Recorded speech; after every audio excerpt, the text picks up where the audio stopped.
Yeah. Hey guys, welcome to the 9th episode of the Melee Stats Podcast with your returning hosts, me and Edwin Budding to my right.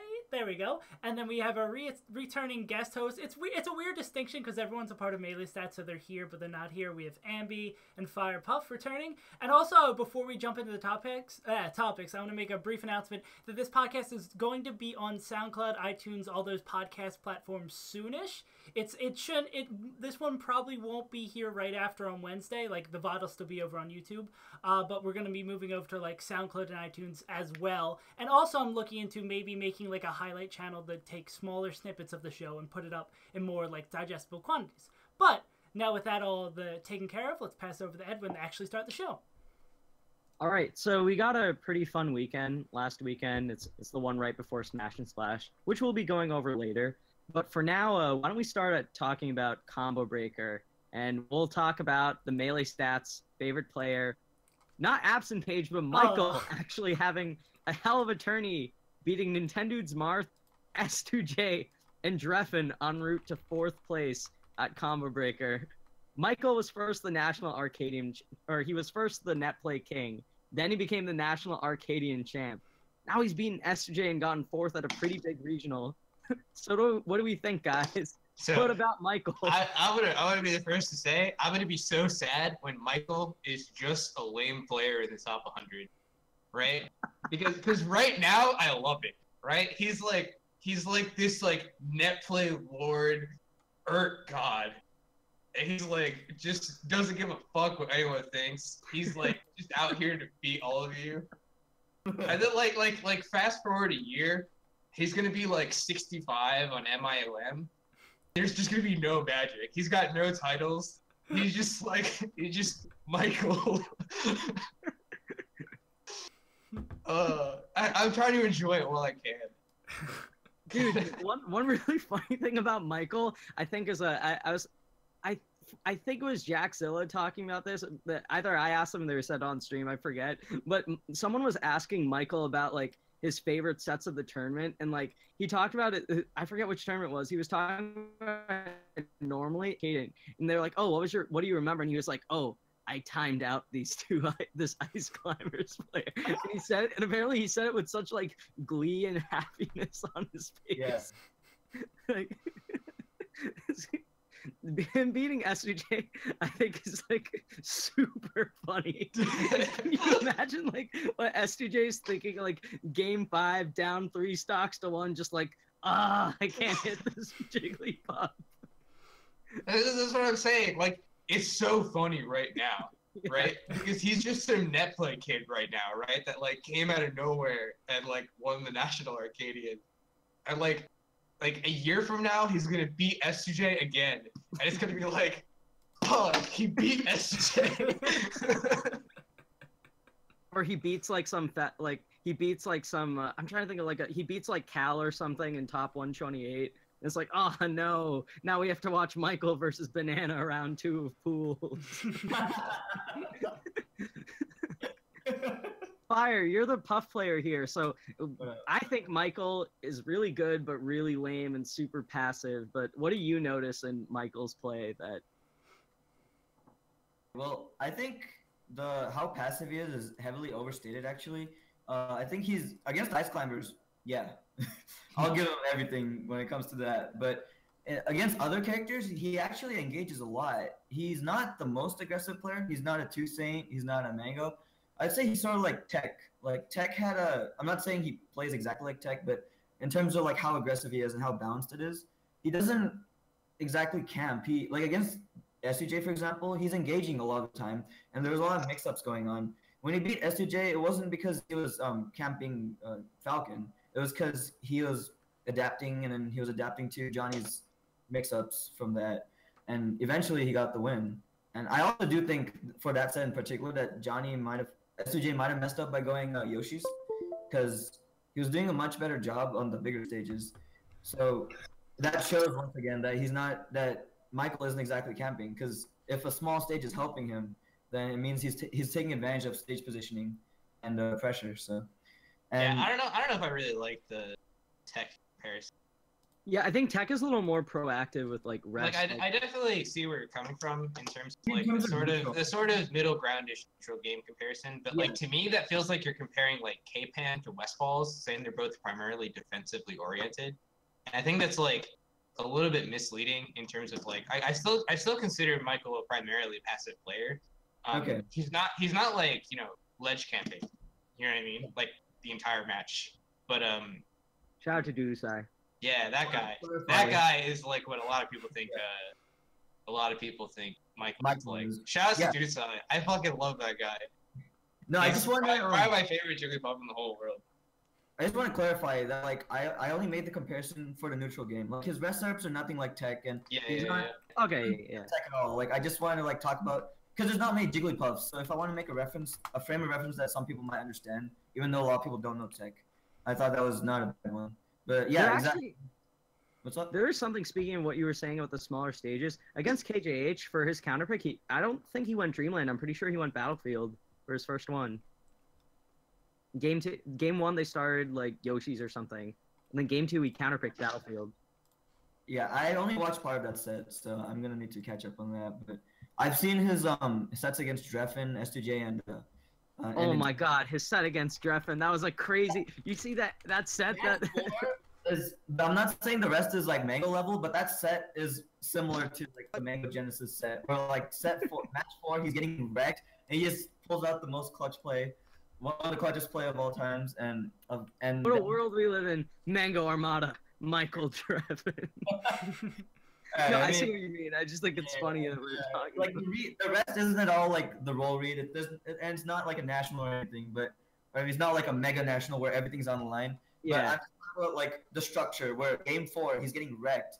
Like game 3 he has some momentum, and Mango got stitched, and he just got Dreffen. He got hit by a bunch of tilts and aerials, needles, and just adjustments. And by game 4, it looked like he lost all his footing, and he had to capitalize on the Zelda transformation, which was scary because you get kicked by 0.5%, you're dead.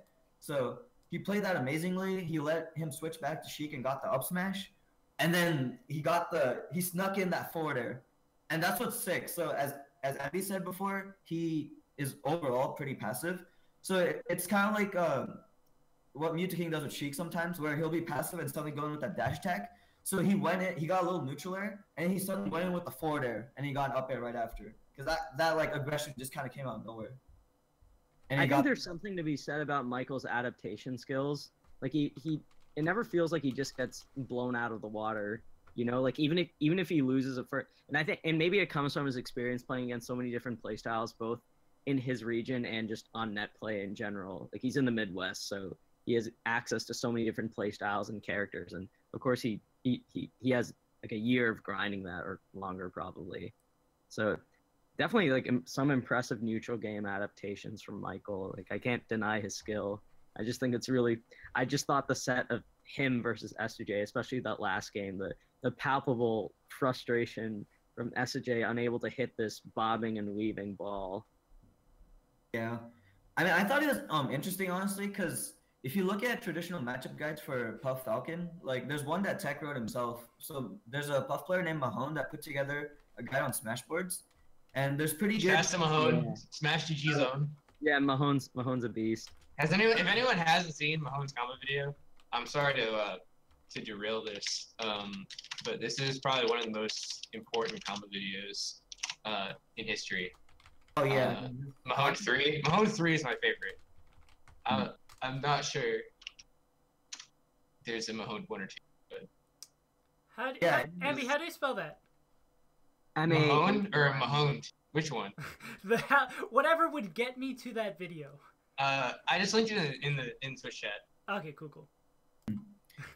Yeah, and he even has some PMD. Fun fact. Not that they're like particularly impressive, but it was just a cool guest appearance from him. I can tell how dated it is already by the text in the beginning slowly fading in. So, dude, like, how good is Michael right now? Just to close off the topic, I guess. Is he Everyone's gone. like? Nope. Am I back? Yeah, you're back. We Ambi, really stop needed everything. Edwin robot emote. Ambi's gonna vote, yeah. Is Michael like above the Calvar, R2D2, like Yeah, real I think he is. I don't know, just Earth God. I definitely think he's good. I think for any like aspiring puff players, the Michael Dreffen match was good to watch because when you watch Hungrybox versus Sheik, it looks like back airs are just free. But there's so many situations when Michael goes for a back air and Dreffen crouches to reduce like his hurt box, and then he swipes him with a down tilt or a forward tilt, and or like he just retreats and needles, and it's just a bad idea to back air in some spots. And I thought it was really exemplified in that set. And eventually Michael like adapted to that, and he back aired like more reserved. Like he waited for like Dreffen to give up his crouch, or he like aimed. He called out Dreffen's like spot and aimed perfectly with the back air. So Is I thought that- Abu's taking off this year, right? Like he's not. He's focusing on school, Prince Abu. Yeah, I don't think he's. So Yeah, I was gonna say, I So- haven't heard anyone even talk about him yeah. for a really So long time. technically, is Michael like now the second best puff? There's Well, there's, I'm M2K, but there's two things. Oh my god. Music No, is stop, pop. stop. No talking about music. Let's talk about There's music. solo puff names. There's two things. yeah. Oh, Tucson, I'm dumb. Yeah. You know, I think it's 16. Yeah, I would still take. I don't Tucson. think Michael is that far behind though. To be completely honest with you, I definitely think Michael is. Really I good. asked the question about Michael Toussaint early, like a few weeks ago, and everyone on the podcast agreed it was Toussaint. So maybe it'd be interesting to see how they both develop from here on out. State has wins on Mike Hayes, Lucky, and many others, right? Like so, even though Michael has that S2J win, he doesn't have quite the same resume yet. Mm-hmm. So the Mike Hayes Lucky back to back is just too impressive. 3-0s. Oh my. Mm-hmm. Yeah, he destroyed. So speaking of S2J, by the way, this wasn't a good tourney for him because he finished 7th because AbsentPage beat him, and AbsentPage also had a pretty solid tournament. You guys know what's up with the Falco pick for game 1? No, I know S2J's always had a Falco, but I don't know. Yeah, maybe- he's had that for a while. It's all right. Go Falco. Like he went that one time against Mega Christmas at the SoCal local, but I haven't seen it. There's a really great story. Apex 2015. Okay.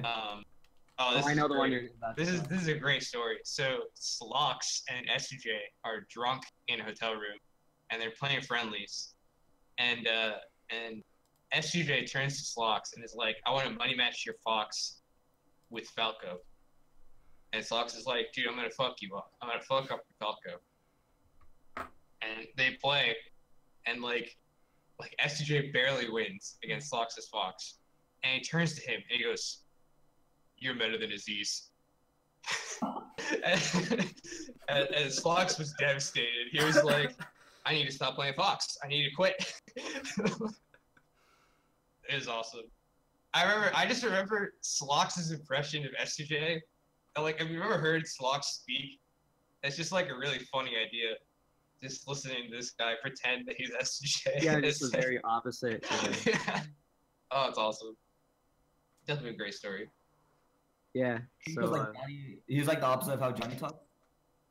Yeah. Slox is just like very. I don't know how to describe his mannerisms or like how would you. Says a lot of things. Yeah, I mean, he's a Bridgeport kid. I don't know if that means anything to you, but That won't mean anything. I don't think it's a fire. Yeah. But Yeah. Oh yeah. So AbsentPage beating S2J, 3-0ing Duck and beating our favorite player Michael en route to finishing 3rd, losing to KJH and Swedish Delight. What gets me at 3-0 against Duck? Because people don't just 3-0 Ducks, especially Fox mains.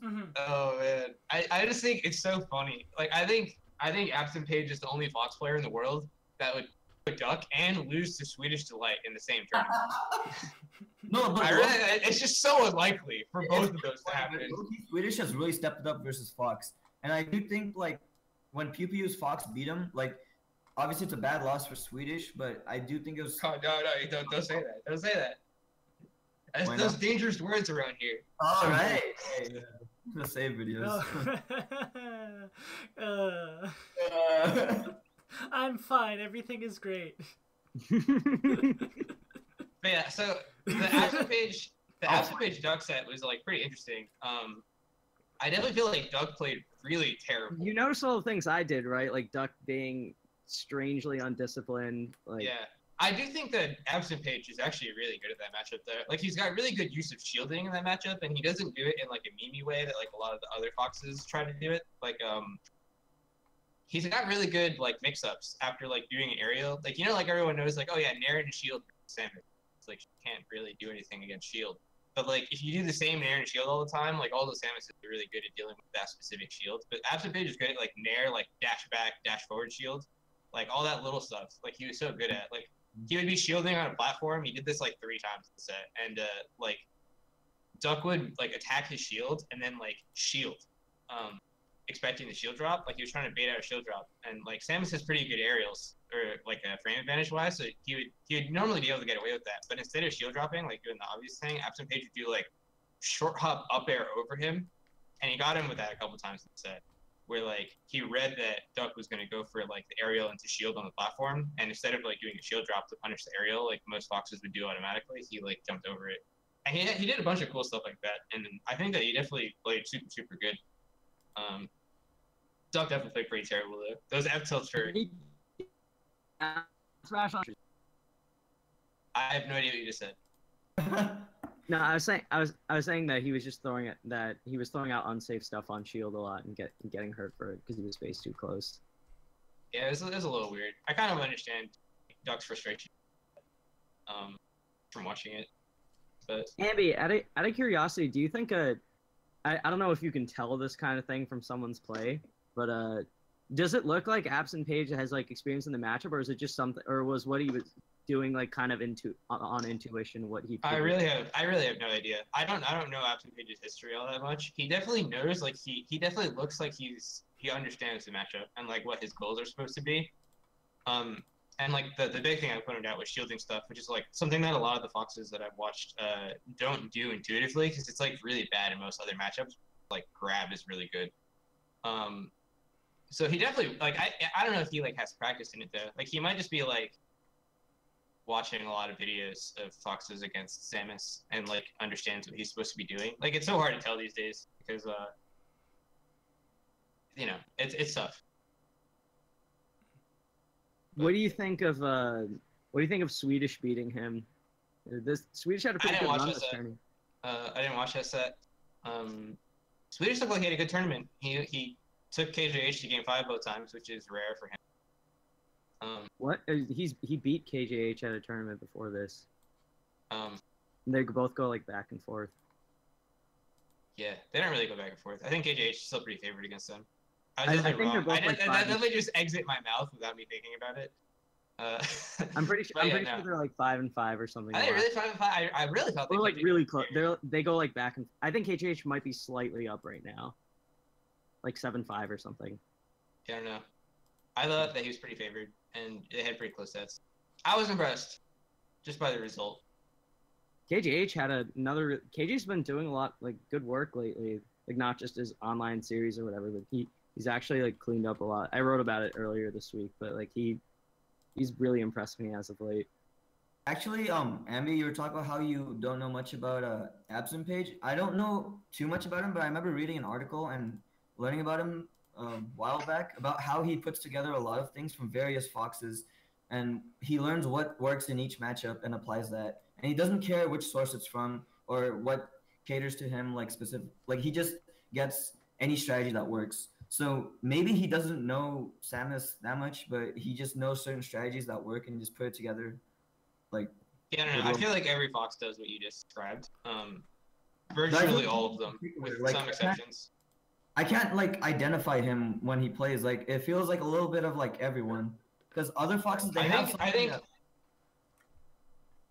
I think he's got really good judgment for what he wants. I think that's what really impresses me, like watching AbsentPage, is that he's got really good judgment of like what's useful to implement. And I think that's what I think distinguishes him from a lot of the other Fox players that I watch all the time. Because a lot of times, like even just watching my own matches, like certain Foxes are just so good at the weirdest shit. And AbsentPage, I feel like, is very well rounded in terms of what he spends all of his time visibly looking at, which is really cool.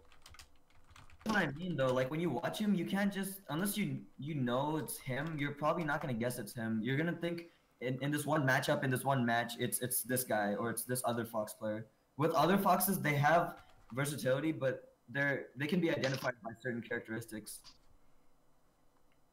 I don't know. AbsentPage is really fast. That's the first thing I noticed about him. Yeah, I don't know if I agree with that. I feel like I'd be able to pick out AbsentPage pretty easily. Like AbsentPage reminds me of. He kind of this is gonna sound absurd, but he kind of reminds me of Dark. Just how like ridiculously fast he So like is, a and like smart yeah, like a smart Dark. Except Dark actually plays. I'm pretty sure Dark actually plays Mega Campy, but No, he doesn't anymore. So that he only did that when Zero was really good. And Zero was fucking everyone up in his region. And I remember this really well because so it was 2015 and Bolt was trying to tell me that I needed to learn how to use lasers because I would never laser. And he's like, laser's really good. So I watched a bunch of Zero videos, which is like definitely not what he meant, right? But he was like, you have to learn how to use lasers. And I'm like, oh, he means how to camp with lasers. So I watched like 15 hours straight of Zero videos. And I tried laser camping everyone for a solid month. And people were like, dude, why are you so not fun to play against anymore? And I'm like, I don't know, I'm just trying to be good. And I remember like after a month just snapping out of it and being like, man, maybe I should just watch Leffen. Leffen uses lasers and doesn't camp people. Like maybe this was just a ridiculous waste of time. But I remember because in my hunt for watching Zero videos, I would watch a bunch of the South American tournaments, and I remember watching Road to Japan, which was the great tournament. I don't know if anyone's seen VODs for that one. It's one of my favorite tournaments of all time, and it's like a Signal Bay versus Dark winners finals, and they strike to FD, and they just start lasering from opposite sides of the map, and I was like, this is so bad. Like there were so many lasers, dude. It was insane. Like when I first started watching Melee in like 2011, I used to try to watch specific matchups because I didn't know like who was good or anything. I typed up Sheik versus Falco. I found this match where they went to FD, went to opposite sides and needled in lasers the whole for like 2 minutes straight. I was like, oh, what an interesting matchup. Zangozen versus Vortex. Oh my god. I can recognize it anywhere. 2011, so the first thing I thought was like Taupe versus like Siren or something. I mean, it wasn't from 2011. A lot of what I found was related videos to Ken Bomb Soldier, since that was the first video I ever saw. Right, yeah. So it was like old school. He was probably Dreffen Dope. Oh my god, Dreffen Dope, the Midwest rivalry. Yeah, no, I found the Dreffen video, all the insert Don't word. say it. Yeah, all the No, is there. Yeah. That, One of my favorite videos. it's like a video of him forward tilting, down smashing, and grabbing or something? Or is it needling, down smashing? He does like 3 things. Yeah. It's Dreffen. He still does those exact same 3 things. That's all you need, baby. Except against Michael. It was so Except against Michael. Spot dodge though. That was hype. There was one thing on the note of Combo Breaker I want to ask you guys, and Ambi, I know you have strong thoughts on it, but after Combo Breaker, I saw these tweets about like, oh, like, you know, I really, it may have come from Leffen, actually, weirdly enough, but like, oh, I really wish that Melee players would go out to more FGC events or go out to events featuring other games, and I'm not really sure what I feel about that, and I want to know your guys' thoughts on it. It's been pretty bad since 2013. Like, I forgot the name of the tournament, but there was one where M2K's went, and they had this trash interview that portrayed Smashers in a bad way. I don't remember exactly what it was, but... Surprise. Yeah. I was like, this could be any tournament, dude. Yeah. It was like, just give a Smash player a microphone, and he'll do that himself. Yeah. Like, but it was like they were picking on M2K's in particular, and it really sucked to watch. Yeah, no, yeah. And they had the TFC tournament, the one where it was M2K's, Hungrybox. Oh, the Fall Classic, yeah. Yeah, and then they beat PP, or double M2K's, Hungrybox beat PP, so it was Puff Little Grand Finals, and there was like a 20% crowd. So even though 20 people like started getting bored, and it was just like, man. Yeah, I remember that was such a whack tournament. The Fall Classic was so whack. PP played so after PP lost it because M2K's strike to FD twice. The winner set, and PP was like, "What is this going on? Like, you can't just do this at every tournament." but I think that's what happened at least. And I remember PP, like, he SD'd his last stock and he just like I'm pretty sure he was so mad at M2K because he gave him like the most salty fist bump or whatever. Then he goes and plays H-Box. Wait, was that this one? No, that's the Big House 3. Or no, so it was this one. Yeah. They're very distinct ones in my head, right? Yeah. So he like leaves, then he plays H-Box and just like loses in a really horrible way. And that's what I remember the ball class. 2013 wins sick. Apex 2013 wins sick because he wins on FD the second time. Yeah, when he because he lets M2K go there and he beats it. He beats him. That's the Apex 2013 losers finals really. Anyways, sorry, we were talking about FGC. So Fire, you don't like him. I'm gonna. You have pretty strong opinions about it, and like this is like my experience about like. So I don't play any other games, right? I don't even play any other Smash, right? I just play Melee. And like the only tournaments that I've really been to that have been like explicitly FGC events and not just like Smash tournaments have been like regionals and like, you know, like maybe it's like slightly above regional level. And I just feel like they're terrible, dude. Like I just feel like they hold up the schedule, like we're always like crammed together, like there's no space for setups. It's like usually really pretty terrible, but like I'm willing to entertain the other side of this argument because I do think a lot of Smashers are really into DVFZ, and I think that like this not liking, like the bad parts about like an FGC tournament, I think would be significantly like counterbalanced by like liking another game and either being able to enter it or to watch it. So I think if you're willing to do that, like it feels like a pretty good trade-off if you're like into other games to be able to spectate like really good players play like DBFZ and then to walk across the venue and to watch really good players play Melee. It's just that like I don't care. So like I'll be on the Melee side tournament the entire time and not care. And it would just like from my perspective, it's just a more mediocre tournament compared to like any other tournament I would go to. But that's just what I think. So I'm not going to any FGC tournaments except maybe for EVO, because it's EVO. But in general, I can kind of see it, but it's not for me. I was mostly like that, but then I've had exceptions. Like I followed Brawl for a little bit, and I watched Smash 4, and now I've actually been following Leffen and DBZ, and it was actually pretty hyped to watch him at Combo Breaker. I can't ever attend nationals, at least not anytime soon. But I think if I could go CEO, I'd definitely go. Especially after like realizing how hype DBFZ is, I would definitely attend and take advantage of what. Yeah, and like this is what I was getting at, right? Like you're into DBFZ, like this like that you're describing to me is like someone that watches DBFZ and like would be excited to watch it. Like I'll watch DBFZ sometimes, and like it's cool. I like the colors. It looks like it's a real game. But like, you know, if they're taking up half the venue, and it could just be more setups, I'd rather have that. Yeah, the trade-off's not worth it for the like small amount of enjoyment you'd get watching DBZ live. Yeah, I think one other thing is just that you mentioned CEO, and I think for an event with enough prestige and at least enough history within the Smash world, like EVO and CEO, like yeah, I'll go to those like if I can, I'd love to go to those tournaments because those have their own like special place in our scene's history, and it carries a certain amount of significance and prestige, I guess. But like I'm not going to go out of my way to a Combo Breaker. Yeah, between like Combo Breaker and going to another event that I know will be smoother and have like less variables to worry about. That's like, I guess Melee only or something. I'm gonna pick that one. I see the potential though, much better than 2013. Much better. Did Leffen expand at all on like what he meant by that, like Melee players going to more dual event tournaments, or was it just that tweet? Because I don't really see the argument of the I mean I can like kind of see it, like Ambi was saying, like if you enjoy both games, but like I don't see why Smashers would go out of their way to go to a dual event tournament. I think what Leffen is saying, I think Leffen is just approaching it from the standpoint of, oh, like these two games are fun, like have an open mind on what games you enjoy.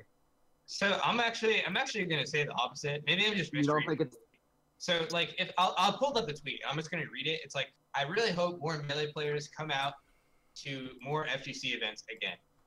Really want to go to the CEO and compete in both games. Like I feel like this is less like you as a Melee player should go out to more FGC events, other than like I want to go to FTC events, so I hope there's good competition.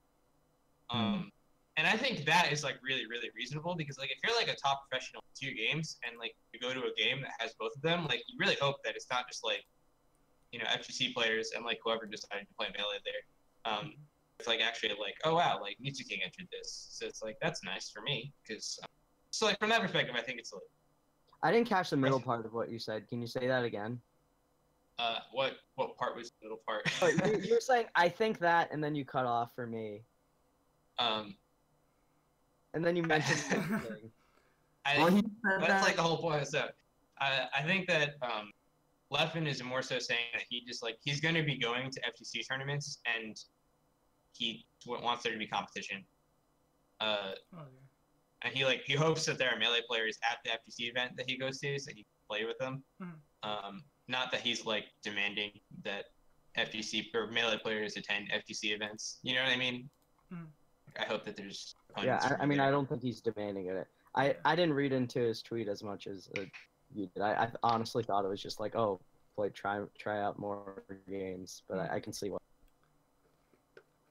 Okay, you guys want to talk MomoCon now, or is there anything else from Comic? Yeah, I just got the same interpretation as Ambi from Leffen's tweet. Yep.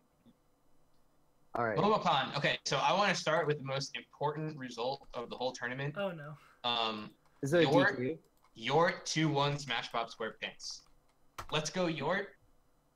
Let's go Yort. Ooh. I couldn't believe he 2-1 Smash Bob. I saw that in bracket. That is so sick. I got kind of scared for Yort. I was like, oh, that's a tough act. What did that like? What did Smash Bob even get at this tournament?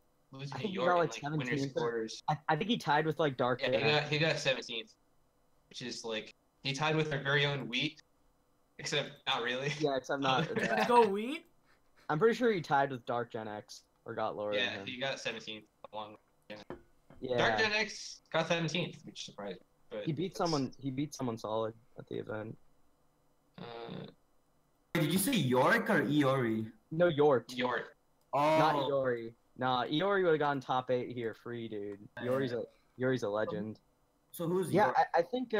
So one thing I want to say is that obviously Yort is amazing, and it's sick that he got top 8 at this tournament. But there were a bunch of DQs that happened that happened in the early round. I think in pools where so first off, Zoso couldn't make the flight here. Or Zoso couldn't make the flight because his flight got canceled or something. And what else happened? Yeah, Homemade Waffles also got DQ'd. Also, although I'm not sure what was the cause of that. I just know that there were a bunch of DQs that happened earlier in the event. Waff just wanted to visit his family because he said he doesn't see them very often. Yeah. Oh, right. That I forgot about that. Yeah. So obviously, not to discredit Yort or anything, but that definitely has to be taken in perspective. I just want to talk about that one win. That's a good win. Smash Bob, a good player. Yort, a stick Falco. Big fan. Yort, I think, took what many thought would be King Momo's spot. I think people. Compared to King Momo, who took King Momo's spot? What are you talking No, about? no, because King Momo lost early, but I think the projected bracket had him going out. Oh no, Yort lost the winners to Iwi. Yeah. The same but guy that beat he lost Momo. the inner Iwi, but Momo lost that same guy also. Ooh. And I think people expected Momo to make it out from where Yort got out, but Momo ended up. Yort didn't make it out. All right, Yeah, yes, yeah, he did. never mind. Yort made top I'm eight. reading it backwards. Let's go, Yort. He was top Yeah, eight. Yort. Because I remember saying, like, That's why is ridiculous. Yort in top 8? And I was like, let's go! Oh, that's wow. awesome. Yeah. I thought he got 9th. Let's go, Yort. Oh, No, my you God. probably. That's what I'm saying, dude. I think people thought Momo was gonna get Yort's spot. That's Yort, so Momo sick. or Homemade Waffles. Is Yort as sick as MC though? Yort is the sickest player in the world. Sicker than MC? Tubes also. He beat Tubes and Smash Bob and Iwi in the run back. It's pretty good. But he beat Smash Bob, which is the one I wanted to talk. Let's go, Yort. Do we have anything to say about top 8 other than that it was the wackest top 8 in like? Did Ishii show up? I actually don't remember. Did who show up? Ishii. Wow. Ishii got 7th. But like, I remember him tweeting that he didn't want to go to top 8 because it was at 10 a.m. I just don't know. I didn't watch it. Did he show up? At 10 a.m. No. I'm pretty sure HE showed up and just got swept. Okay. Like most of the matches. Yeah. These were so. First off, I want to say that the event top 8 ran like 2 hours late, which I obviously like knowing. It's a multi-game event. Yeah, Knowing what happens there, dude. Yeah, convention, tournament, Smash Studios. It wasn't because of Smash Studios, right? I heard like the streamers were just late.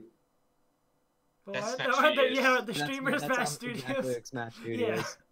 No, I know. I'm just saying, like, was it like the event in general being delayed, or was it because like PB&J wasn't there on time? I'm pretty sure it was because he wasn't there on time. I have to check on that. I just know that Sleepy was not happy about some of the event. Yeah. Sounds like PB&J was the one who was sleepy. God, this was such a stupid top 8. Yes. Look at how many three. Shout out to Save for being the funniest guy in the world. I hate Look at how myself. many 3-0s there are. Yeah, there's only Box, Luna, 3-0. Koble though. Let's talk about Koble. Oh, My favorite 3-0er in this top 8 is Koble throwing gun. Wait, when Koble he the Falcon. it wasn't a 3-0, was it? I think he beat Wizzy like 3-1 or something. He lost to Wizzy 3-1. Yeah. Yeah. But he beat Wizzy in winners. Yeah. Oh yeah. Yeah, that was dope. That was dope. The return He's of so Koble. sick. Yeah. Koble's always been pretty good in that matchup. Yeah, and he has such unique aggression too. Like, he just, I don't know how to explain it, but there's like a hitbox being thrown out like all the time. It's so smart at the same time. Koble is like whack in a really good. Yeah, he's Yeah, I agree. I think that's a perfect way to describe him. Whack and a really cool He way. just does like a bunch of hilarious he's not stuff. back Like there? he'll do like wave shine grab F throw up the ledge against Falcon, and then like instant F smash, and like they'll try to jump to the ledge and get F smash. It's like, why did you do that? Like if you didn't do that, then you're screwed. Dude, But like he'll just do stuff like that. It's hilarious. Koble has also the most like he has the most nonsensical SDs. Like most people SD when they like ledge dash or something, or most people like mess up on a recovery. Koble will be like in the middle of a combo, like and like all he has to do is like charge an up smash or something, but he'll just side B to the opposite like side of the stage and lose his stock. Like his SDs, just you can't even get upset at them and be like, oh, he would have won if he just didn't SD, because that's just like ingrained in his blood. Like, I have this theory that Koble is the best player in the world, but 1 out of every 50 presses of a button that he presses the wrong one by accident. So like he's just like so sick, and then he'll try to like F smash and he'll side B, and he'll be like, I didn't want that button. No. dude, even First time I watched Koble was in 2012 against Dr. Peepee, and he had a really close game with Peepee, and Peepee barely clutches it out. Then the next game, he gets 0-death SDs, and then gets 0-death again, and it's like, oh my god, well, who is this guy? Like, he's so sick, but he's so, like, good and bad at the same time. I'm just thinking about, like, I'm just trying to indulge your thing. If someone was actually had the skill level of the best player in the world, but every 50 input was screwed up, how good could they actually be? So I think that this question explicitly depends on what character they play, right? Because I think that, like, Hungrybox, if Hungrybox had this ailment, it would be perfectly fine. Like instead of a back air, he gets like a really bad pound, and it's like whatever. Yeah, it's a Like, I'm on the other side of the stage anyways. Maybe this will actually hit, and like it'll be great. But like if you play Fox, like you press the wrong button, you're dead. Like it's over for you, dude. Like why did you play Fox if the witch on top of the mountain has cursed you with this? Like there's one Koble SD I saw where he was like pressuring someone's shield, and he just like up B's directly like off the stage to his death. I'm like, how's that happen? Like he's pressing shine, but he presses up by accident. No, the way he lost to Armada, he did a back air on Randall. Like, how do you... Like, Yeah, Paragon that does not Orlando. make sense to me. Like, that looks so, like, correct, but then he just lost because he's Koble. Like... God, this is such a stupid top. What a waste of time this top 8 was. Like, it really ran 2 good. hours Was late, it and the more- commentators are like, "Oh, like we better. I hope that this goes really quickly." And just all these sets were so whack. Like, the only good one was the only like, even Muting and Koble start off really bad, but the games Koble lost were actually pretty close. And Hungrybox Muting, I think Muting just like slept the first 2 games, or just like forgot how to play the matchup. Then, like, in the 3rd game, he was catching on, and then, like, in the 4th game, just lost. speaking of catching on the 3rd game, how we think about losers finals of Oh, Meets God. King versus Wizzrobe. I'm sure you guys like Game 3 a lot. Game 3 was, you know. Game 3 was my favorite friendly of all time. my favorite was the Reddit thread afterwards talking about M2K's Pichu versus Wizzrobe. I love Expressing surprise that Wizzrobe won. Like, man, you know, I've definitely seen friendlies where M2K beats Wizzrobe with Pichu. Like, I'm really surprised that Wizzrobe was able to clutch it out so definitively against M2K's Pichu. I'm like, dude, are you listening to yourself? I love the way Wizzrobe like played so like he played as if he respected the Pichu so much. Yeah, he's like spacing back. He's like Just spacing like, wow, back here, he's dashing away. Like, Yeah, and Mango in chat was like spamming stuff. Like I've never seen someone try so hard against Pichu. This guy's away. So funny. Like dude, Wizzrobe was just not having any of it. He was fully focused. You can lose as many friendlies to M2K's Pichu as much as you want, but if you lose to M2K's Pichu in Game 3 of Grab Losers Finals, like your career is over. I give full credit to Wizzrobe here. If I was Wizzrobe, I'd try so hard here, right? Like, your life's over. Like, you could force stock him, like force stock his Martha is Sheik Game 4. It doesn't matter. People on the internet, they're just gonna be talking about how you lost to his Pichu on Final Destination. Like, no, guys, it's a really good counter pick. I think Pichu Falcon on FD is like 50. Shut up, dude. It's really bad, but if you get a grab, it's deadly. Like, wow, grabs are really good with this character too. Yeah, and his recovery is so hard to punish. It's almost as if it's way slower than Pikachu's. All right, do we have any thoughts on HBox Wizzy or no? I wish Hungrybox played Pichu. That'd have been awesome. I bet Wizzrobe would have tried so hard. Such a like what goes into some. Okay, I know I told us that before the podcast that we aren't gonna go in on this. Let M2K have it. Come on, Edwin, bring it out. Just, what compels someone to like lose 2 games to Sheik? And be like, He had no sleep. It's as simple as that. Is Fables in the chat? Fables, he probably. Imagine people in the audience like chanting, Marth, go Marth, go Marth, or go Box. And he just like, I should better move the player cursor to Pichu. I would love to hear like his logic going through his head, like, oh yeah, no, Marth on FD, no. I mean, he clearly didn't care. He was just like wanted to get it. I think it's but why? M2K finally understands the value of sleep because just a couple years ago he was tweeting about the importance of water. Yeah, I remember that tweet. I was actually just about to talk about water being. I found out that food and water gives you energy. I'm like, how have you survived? And now he's learning about. How have you gone this long on the Earth? What's next? What's the next like ultimate tweet in like 2 years? Like. Okay. Oh my lord. God, this is such a dumb tournament. I'm not gonna complain. This was a great tournament. Yort made top 8. There's nothing more I would ever want from the tournament. Yort made top 8. The rest of the players could be M2K. It could be 7 M2K's and Yort, and it would be the best top 8 I've ever seen. And it was.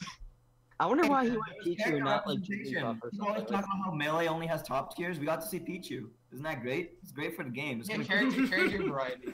Yes. Yeah, get all the red kids happy. Dude. Yeah. It's just like PM Guide. All right, no more talking about MomoCon. I can already tell that this is not a productive. I don't want to get caught in the M2K psychoanalysis. Does that mean it's time for the speed round? That does mean it's time for the boy. speed round save. For our viewers at home, what are the rules of the speed round? The By rules viewers at home, I mean me.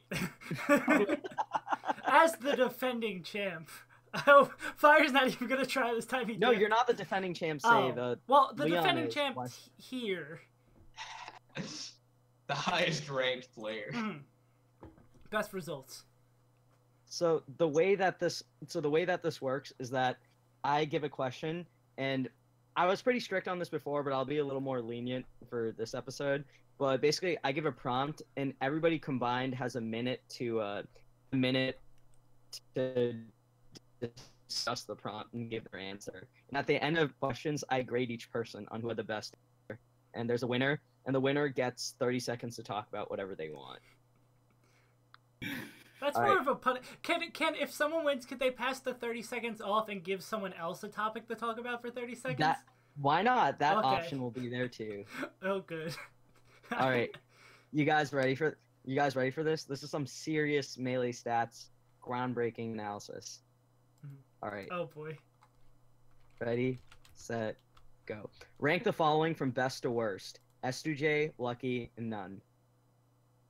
Lucky. I like that order. Oh, actually, wait, no, that's actually. Edwin, you gotta say someone to go. We can't just be all free for all. No, this is a free for all. That's terrible. Okay. Ambi's gonna talk over me. Okay, Lucky, and then None, probably, and S2J, and you have to give the reasoning too, right? Because Lucky had Genesis, and he has overall pretty good performances, but he's been off a bit, and then None has just been like they both just been doing better than Johnny overall. Like Johnny hasn't had any like stupendous wins recently. So I do think that the question depends heavily upon the following sub-question, which is whether or not the tournament has UCF. Yeah.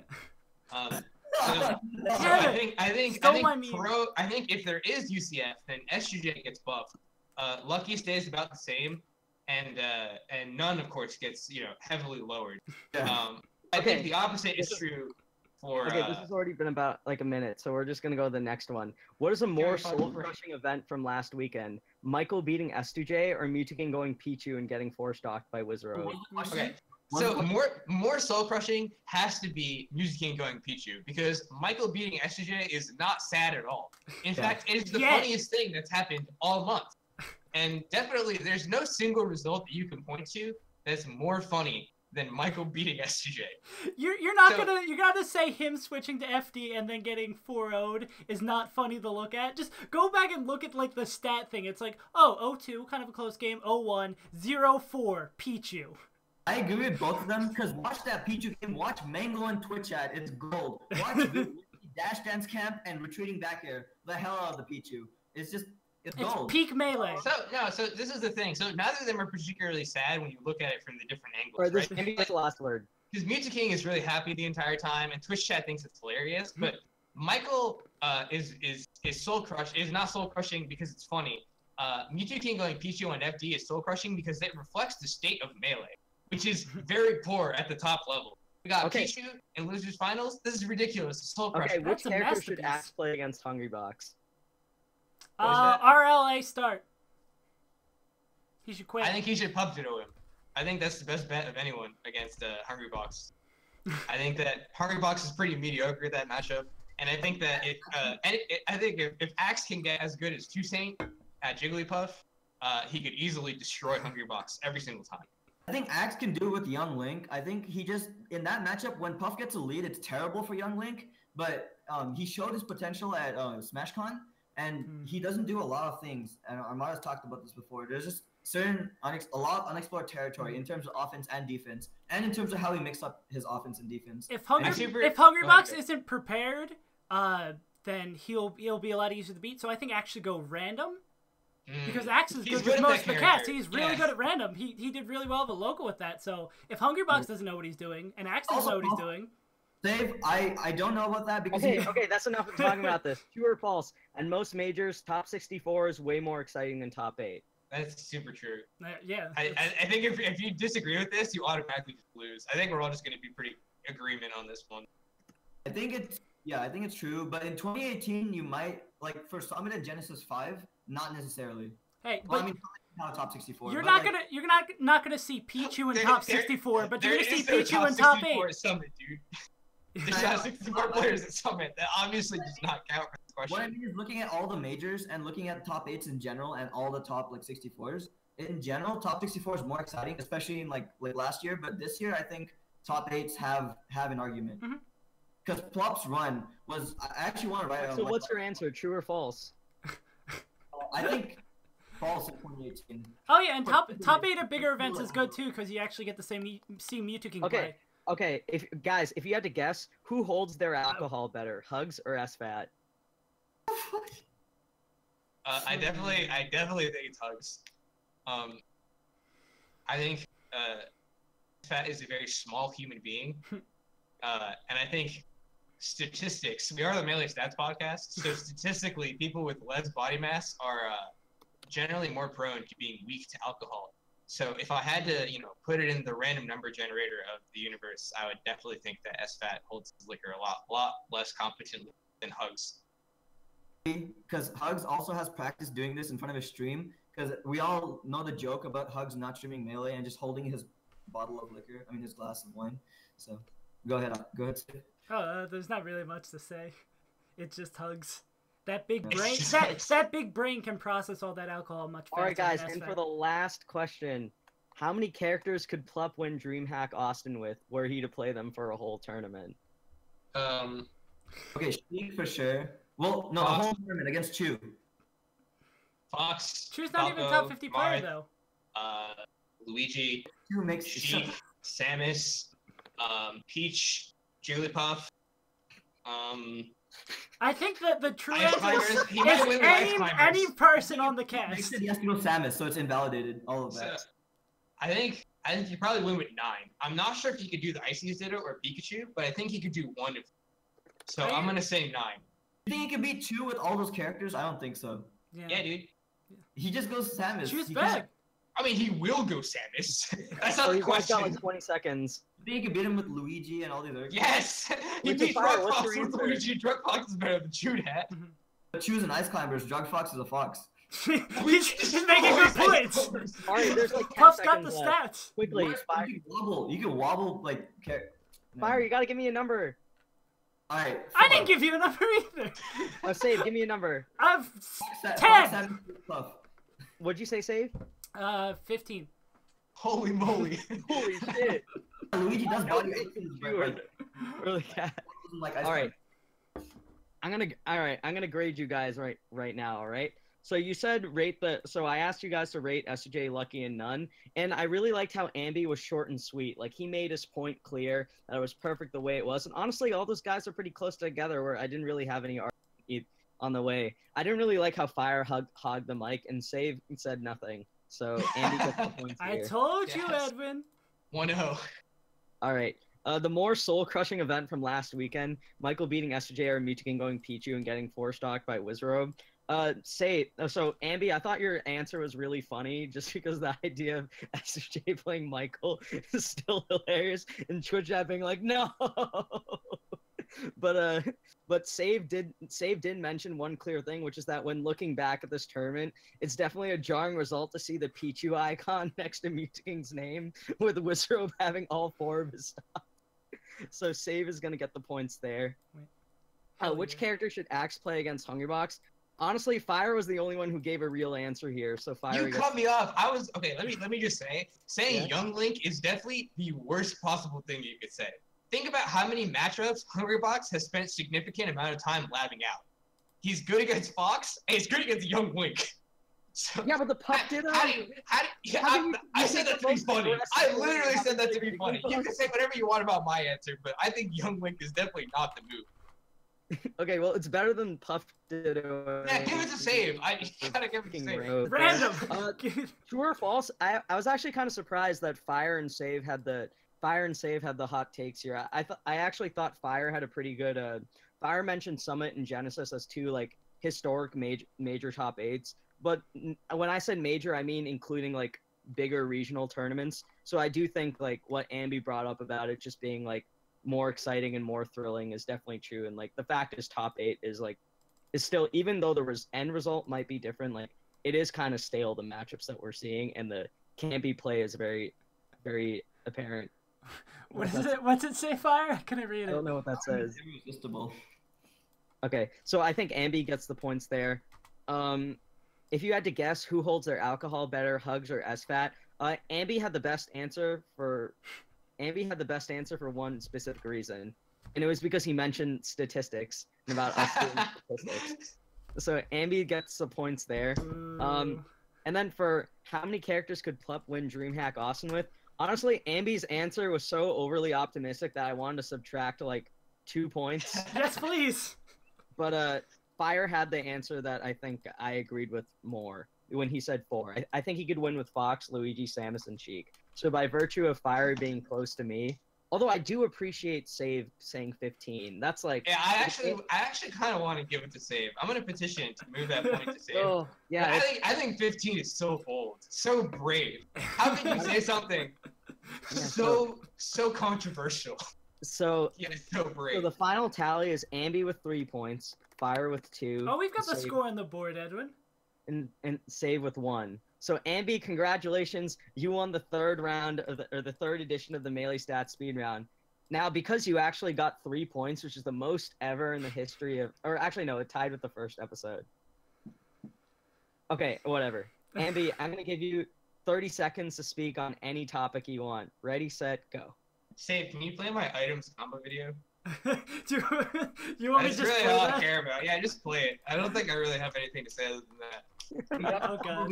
I will say though, in terms of my YouTube content, I'm Smash Kanye West, right? So that's not a. So I come out with some content that's awful and shitty and controversial, get yelled at on social media, and then I come out with the safest and least objectionable video of all time, and everyone still's gonna make fun of me for it. Oh, I'm right there with you, homie. Please just watch this video. It's so good. I can't get over how funny this video is. This is all from 2 hours. Oh, seriously? Yeah, literally a 2-hour session with me, Vikram, David, and Liam. And all of this happened. How far in is the wobbling with the Pokemon? The Chikorita? Yeah. That's like halfway through. That's my favorite. That's on Dreamland. The wave time bomb combo was sick. Yeah. Oh, yeah. the pillar. It's just like yeah. This is a fantastic video. This will be. It's really, really good. For you guys watching the VOD, this will be down in the description for the timestamp. It's actually dope. I'm trying to think of what I was gonna say though. They were there. Here you go. So I think that there's a lot of people that like get drunk at melee tournaments. No. Like nationals and stuff. Wait, is this still part of your thing? I stopped keeping track of time, so you can. I don't know. I'm sort of just on a tangent now. I'm on a roll. Yeah, go ahead. Go ahead. But I think a lot of people like get drunk at melee tournaments and then like play low tiers, and they're really into the idea of playing low tiers, and like they're not good at the low tiers. So to me, that's always been really funny, like watching like Game & Watch versus SnS, and like they're hammered and like they can't do anything. Like play your main, but turn on items. You'll have more fun than playing any other video game in the whole world. I've been trying to tell this to anyone that will listen to me, and everyone that has fielded the thought and let me try to do it has discovered that I'm right. So I feel like that sentence could be used for most of your opinions. Everyone have decided I'm right after hearing it. Yeah. Is there anyone that can actually stop Plup at Dreamhack, Austin, or no? I feel like he's got that pretty solidly in the bag. I don't know. I think he might lose to Shootette. I think it really depends on what character he goes to, though. I think the person that can stop Plup at that tournament is Plup. Yeah. Got the mango effect. Yeah, so I definitely think there is one player that could prevent Plup from winning. But It's just like I don't even know if Chu will get that far, you know? Like if Chu plays La Luna or whatever. Yeah, I think he'll beat La Luna. I don't think he's gonna beat Mojo. That might be a hot take. I think he's gonna lose to Mojo. I think he could lose to Mojo. That's like I wouldn't be shocked at his all. bracket looks really hard. Like it's like that'd probably be a bad loss. I think. About La Luna, he actually used to have a losing record. Then he actually had some coaching with Crunch, I believe, and he won for the first time. So he can do it, but it's possible that La Luna wins that.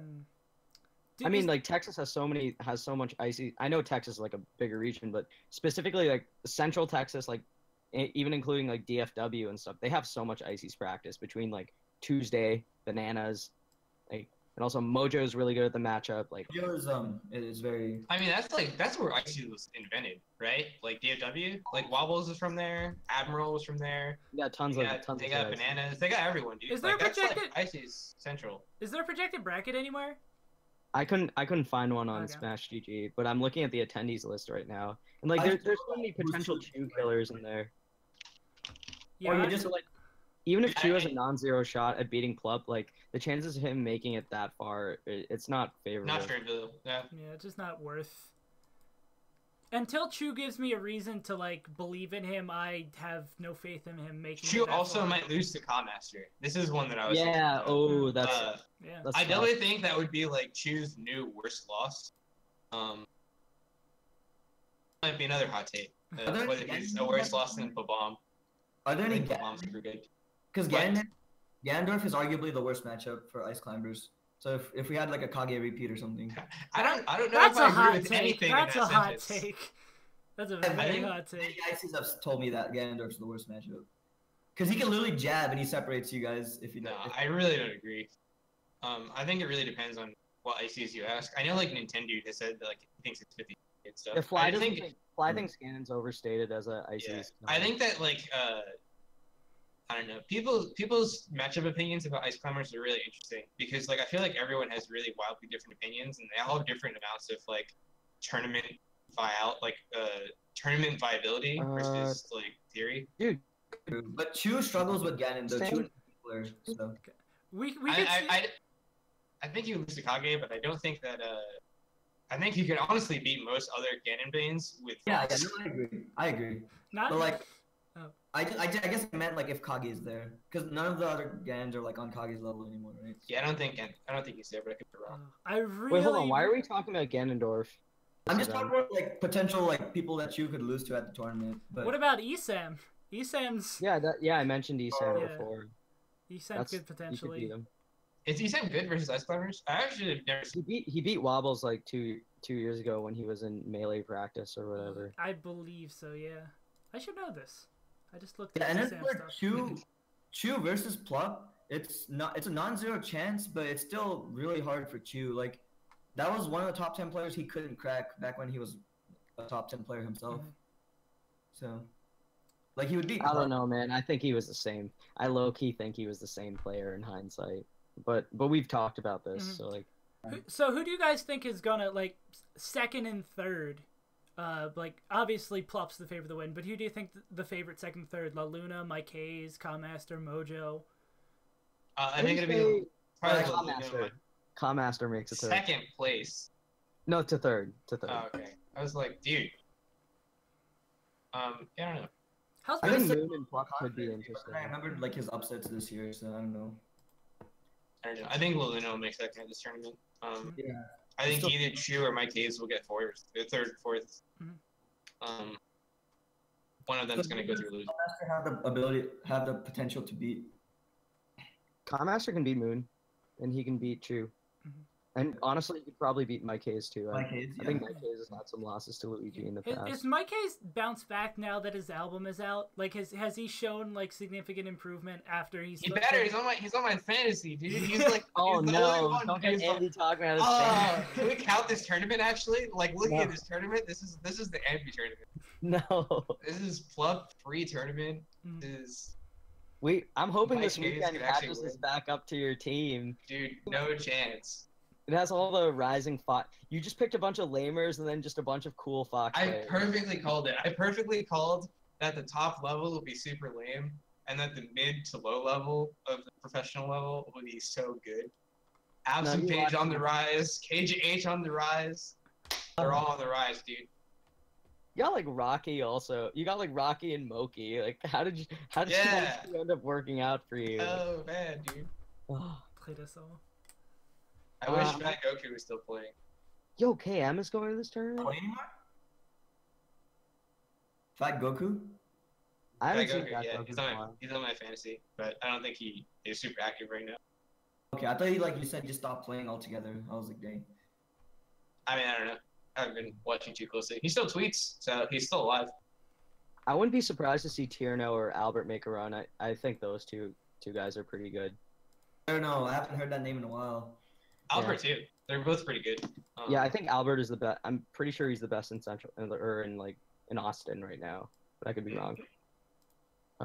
Yo, Epsilon is going to this tournament. That's not the same like taunting Epsilon, is it? Who? I wouldn't know. No idea Time who melee- that person is. Melee nerd Epsilon. It's not the same guy, is it?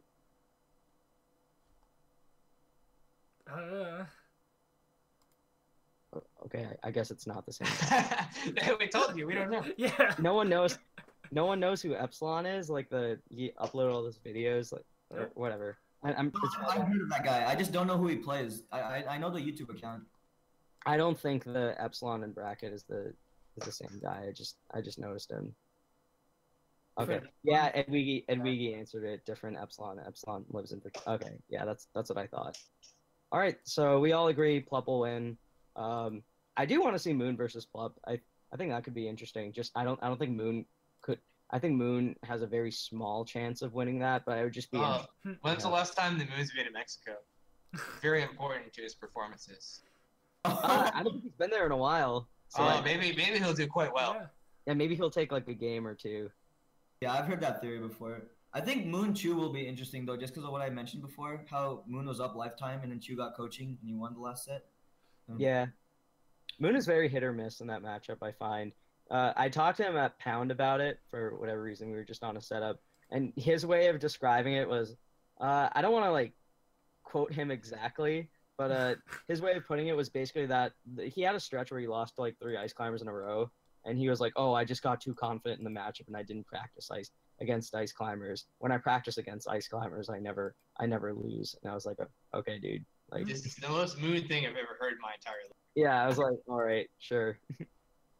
Funny how players think of themselves. Anyway, so Plup's winning. You guys want to talk about Smash and Splash now? I wish I was going to it. Yeah, I considered going to it, but it was just out of the way because it would have been expensive getting a flight there, and the closest airport was like 50 miles away, so getting to the actual venue would have been a pain in the ass. Yeah. First off, what do you guys think about seeding? I think Armada's second. Like, I think that's iffy. I think it should Hold on, I gotta take a look at the Smash and Splash seating again because they didn't. I don't think they reached out to anyone we knew.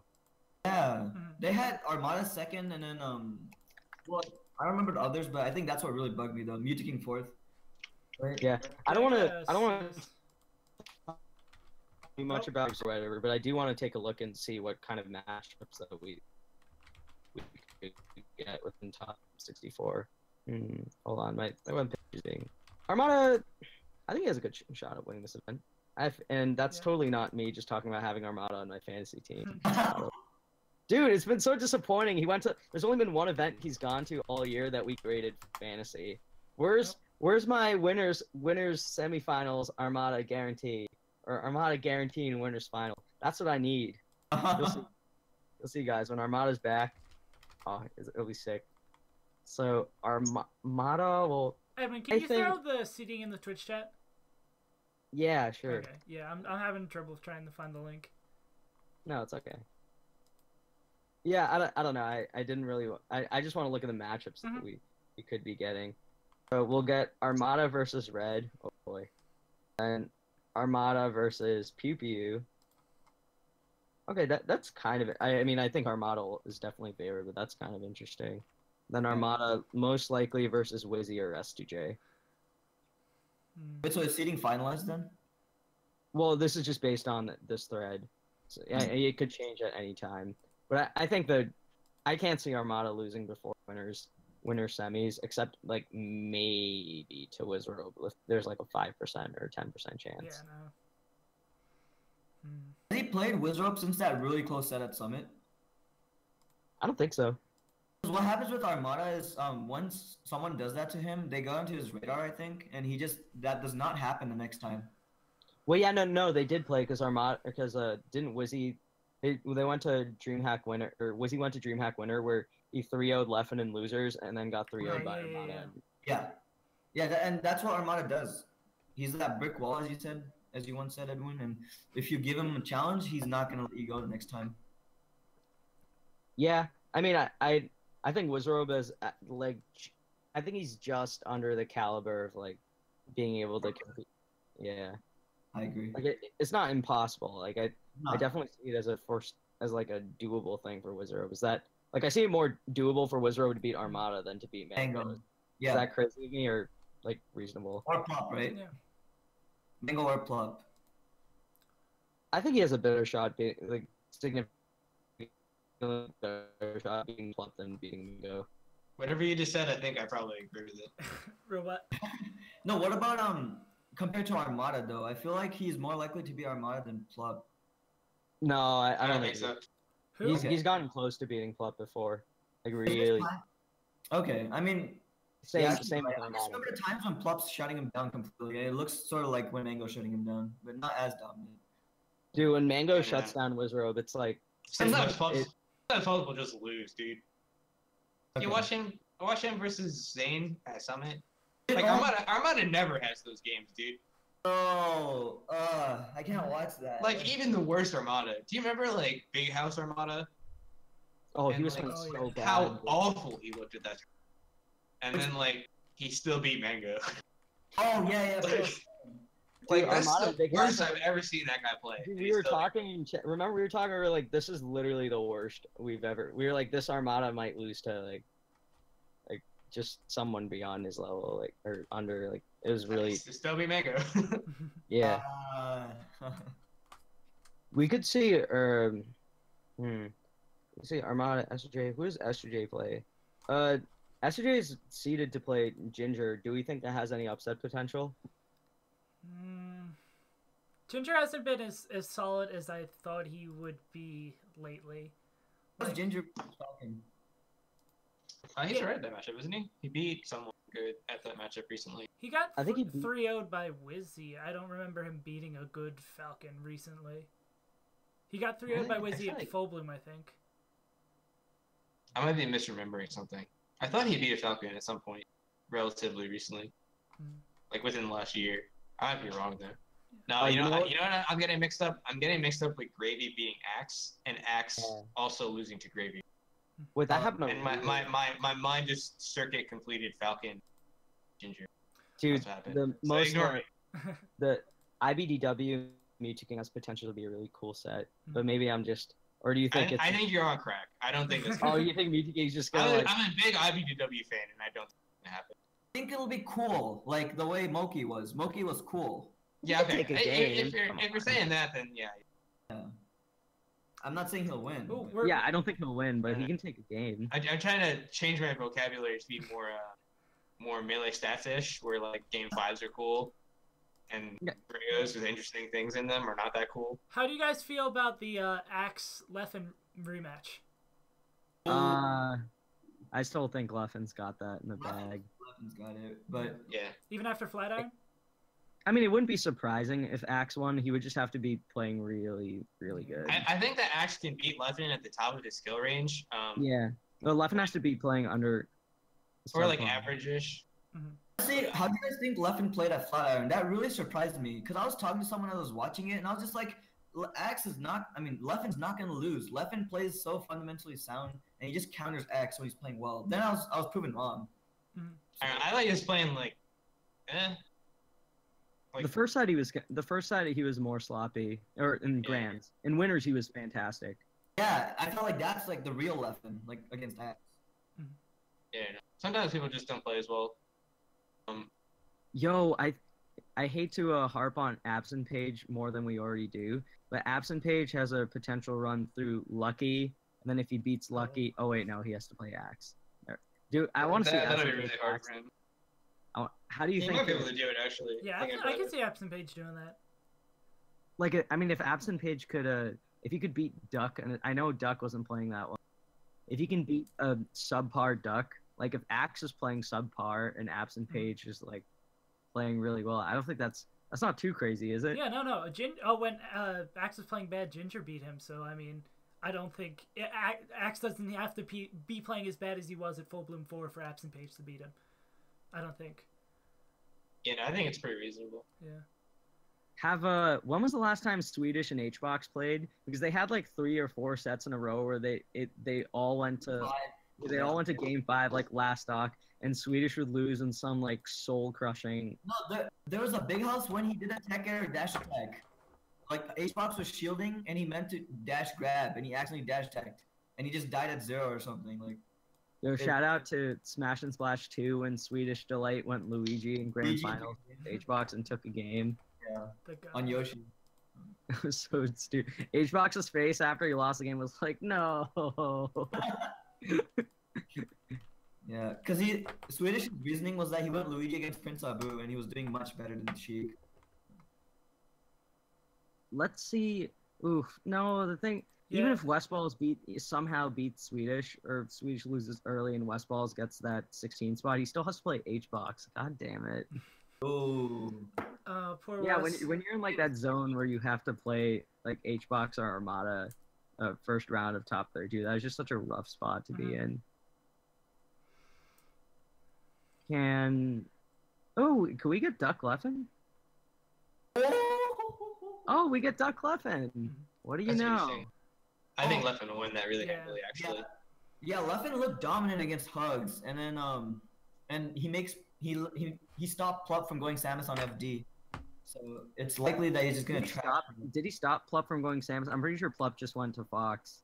Like, No, Plup plays Fox in that matchup on FD. Yeah, that's he plays it now, but like it's not like he liked Samus on FD. Like he just went Fox because it's a bit.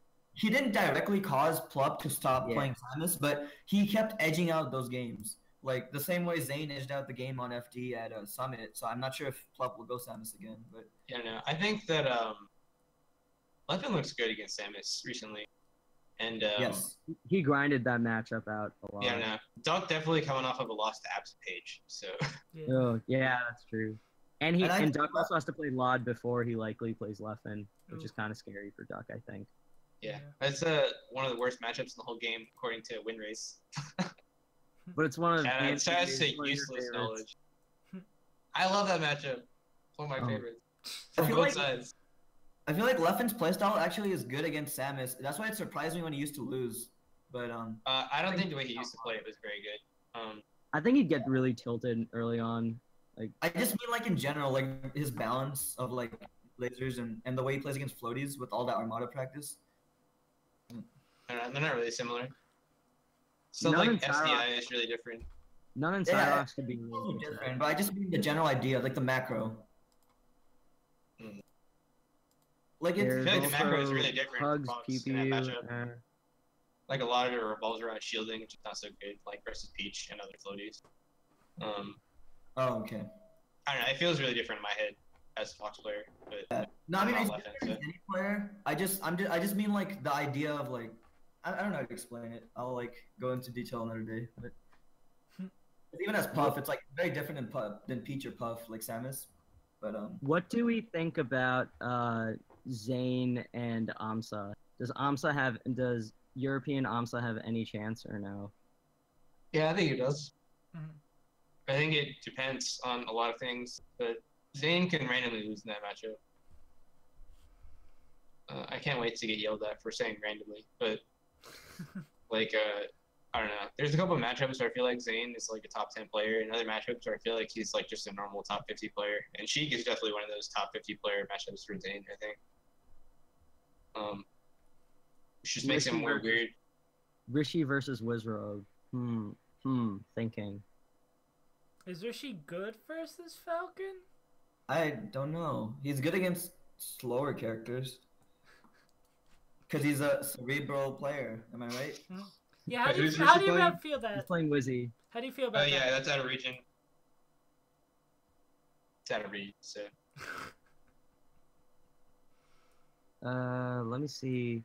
Red, Spark, Leffen, IBW, MomoCon. Who else is MomoCon? MomoCon Shroomed? Does this have potential? Which character is MomoCon gonna go against Shroom? Oh god. It's not worth even trying to predict. Pichu! Mario? Remember how I'm shroomed at Smash and Splash last year? Or not Smash and Splash, what tournament was it? It was Shine where he started chain grabbing him mid-set. 2-0? Yeah. Yeah. I think he was down like 2-1 or something, but 2-1, yeah. Yeah, I just know he was down and grind the crap out of Shroom. Okay, can we talk about this? This actually really upsets me. People refer to this as grime. He told him in between games that he wants to switch. That's so fair, dude. It's like, oh man. That's not what I knew. No, it was like in between games 3 and 4. He was like, yeah, I think I'm gonna chain grab this set. Hey, that's fine. And people were like, oh, that's so grimy. It's like, dude. If I was when I want to call a TO and ask them if this is legal, it's like, dude. Like, you know what's grimy? Sheik players trying to like conspire with each other to make the character look cooler than they actually are by Yeah, not chain grabbing. Okay, well, actually, Like man, I really wish that when I played Fox players and we struck to FD, I could just turn to my opponent and be like, "You want to just up smash after the up throws?" I think that would be a lot more fun for both of us. Ambi, no, I think what I remember is the gentleman rule was a set-based rule. Now that I think about it, I forgot the whole like situation, but Dude, I believe it's a gentleman rule. Because gentlemen's aren't real, like. I know, but I think for like sheik players, like obviously none of us are sheik Oh, players. so sheik players get Fine. different. Oh, He's going off. Match the pose. Match the pose. Okay, he's back. Sheik players getting different rules. Go ahead, Get out Edwin. here, dude. Let him Sheik have it. players. They just think they're so special, dude. Dude, people meme a lot about Fox players being like the privileged white kid, but it's sheik players, dude. Sheik players get the silver spoon in their mouth, dude. They get their grab F tilt fair combos and they're like, "Ah, I worked so hard. I deserve every win I ever get." So it's plop like the really Someone cool, told me that FD against Fox was unwinnable. Unwinnable. You have to win the first game in a set, otherwise you have to win on FD or Pokemon Stadium. I've heard both of those or wrong. Pokemon Stadium. Anyways, enough making fun of sheik players. I hate No, I can do this all day, dude. Oh my lord. I can't even begin. Dude, Michi King Mango could happen at winners quarters. I think that's pretty cool. Those two usually have some of my favorite sets. Yeah. They have like one of the most even head-to-heads, right? Like even though they played so many sets. Yeah, I think Mango wins like slightly the majority of them, but they can both beat each other depending And the on. main thing is Mango tends to win in losers when they play. So he wins when it's more crucial. I mean, I could totally see Mango just like getting really stubborn and losing like 3-1 or something. But It's yeah. they played twice in a row last year, I think, or the year before, and both times Mango was a different character. He was Falco once, and he was Fox in losers, and he did vice versa in the next tournament, and the same thing happened. Michi King beats him in winners, and Mango wins in losers, and that's just usually what happens. We're pretty confident Mango is just gonna play Falco this whole tournament, right? Yeah. Like, Yeah, there's yeah. no Yeah, I think Mango is like into it. He's talked about how like until Evo or at some point he's gonna go back to Fox for a while just to give his Fox the justice it deserves, according to him. But he's gonna be going all Falco for a long time. I think it's good.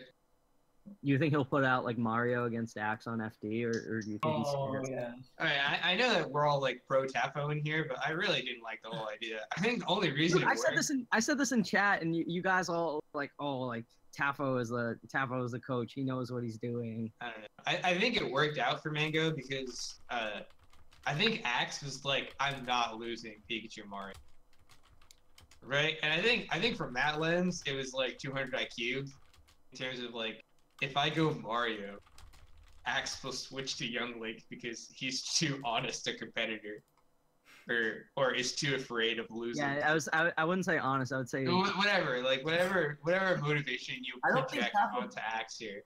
I don't think Tafo predicted the character switch though, did he? What? No, it was his idea. It was his idea, dude. You think Mango cares about No, going I mean, Mario on FD? He didn't predict Axe switching. Like he told Mango to go Mario against Pikachu on FD, but I don't think he predicted. Yeah. So this is like the crux of the whole idea, right? Like I think it's very possible that he predicted that Axe would switch characters. In which case, I think it's a pretty salvageable idea. If he actually just did it, either to throw away the game and not tilt Mango, or because he thinks Mario beats Pikachu somehow. Like, no, dude. Hey, Mario does beat Pikachu though, right? Isn't that like agreed upon? I don't know enough about Mario versus Pikachu. On FD, he has a double down throw. I used to play Mario. He has like a double down throw, I think, or maybe more. I've heard about like he has a chain grab setup for sure, and he like his F smash is very powerful against characters with lower range. That's why Mario is considered to beat Dr. Mario, I think, or he's at least better in some matchups because of range. Like he's better against Pikachu for sure. Like yeah, but Falco is literally Falco. Like yeah, I think the matchup's like 80-20. Falco's favorite. no, I think it's so bad. wait, do you guys want to roast Blur for putting Pika 5th or no? okay, But I So just also, I did a Twitter poll. This is really important. Oh Sorry. yeah, Yeah, tell- there's a sorry. great poll. Let me. So Pull I it up. did a Twitter poll, and it was which one is more Lamau? Is it Lod's Yoshi is better than Peach tier list, or is it Blur's Pikachu is better than Sheik tier list? And the results may surprise you. So no. What? it was 50-50, but there was a winner.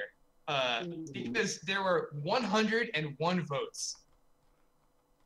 And 50 people voted that the more whack one was Yoshi over Peach.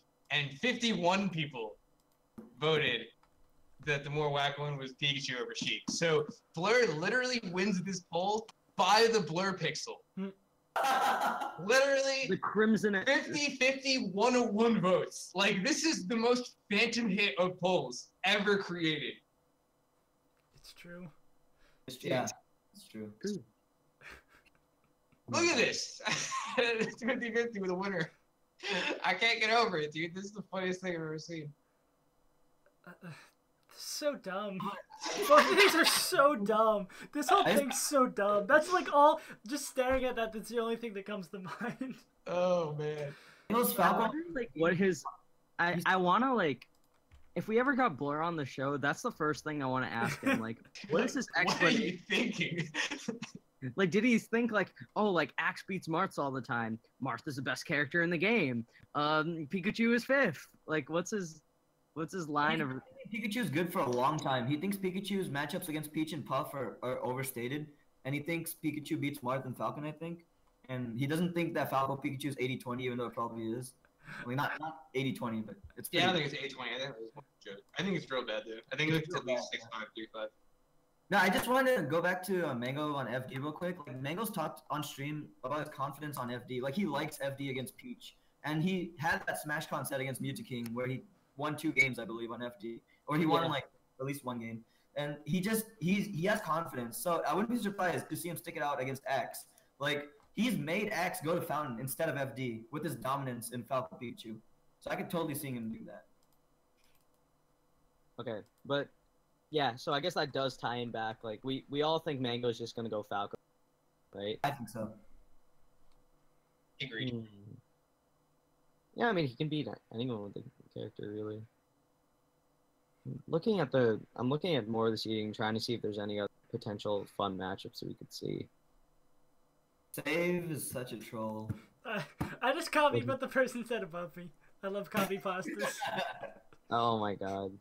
Let's read it. Every tier list that doesn't have Puff at number 1 is either speculation about future play or Smashboard's 2010 copy pasta. I don't think that's true. Bars. Real talk, Nobi is a genius. He's like one of the best trolls. Do we, The Taffel Blur podcast, which I miss, but yeah. If only that was coming back. Wink, nod, nudge. I hate myself. I'm sad. what about Pew Pew Hugs in top 32? When's the That'd be last time they interesting. played? Oh, that's a good one. I think Hugs typically wins those, actually, doesn't he? I don't know. Has Hugs, like, not that he was like playing like significantly worse, but has he bounced back? Because he had Genesis, and I feel like he kind of just I feel like fell he hasn't off. had the same. Yeah.